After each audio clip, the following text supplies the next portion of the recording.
தமிழகத்தின் ஜீவாதாரமான நதிநீர் பங்கீட்டு உள்ளிட்ட முக்கிய பிரச்சினைகளுக்கு ஆளும் அரசு தீர்வு காணவில்லை என முன்னாள் அமைச்சர் நத்தம் விஸ்வநாதன் குற்றம் சாட்டியுள்ளார். திண்டுக்கல் மாவட்டம் நத்தத்தில் நடந்த ஜெயலலிதா பிறந்தநாள் பொதுக்கூட்டத்தில் அவர் பேசியதை தற்பொழுது பார்ப்போம்.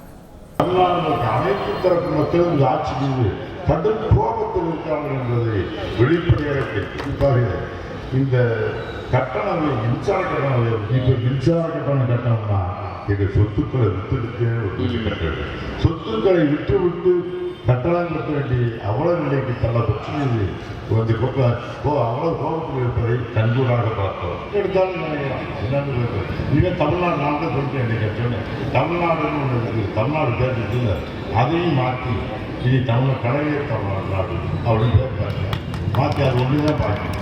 அது ஒன்றே தான் பார்த்து எல்லாம் மாற்றி எல்லா வழியிலும் இன்றைக்கு இந்த திமுகவுடைய அரசு தோல்விதான். அது எந்த பிரச்சனையும் தமிழ்நாட்டில் வினாடி பிரச்சனையான ஜீவனுக்கு நதிநீர் பிரச்சனைகளிலேயே இவர்கள் எதையும் சாதிக்கிறார். செய்திகளை உடனுக்குடன் தெரிந்து கொள்ள உடனே சப்ஸ்கிரைப் பண்ணுங்க.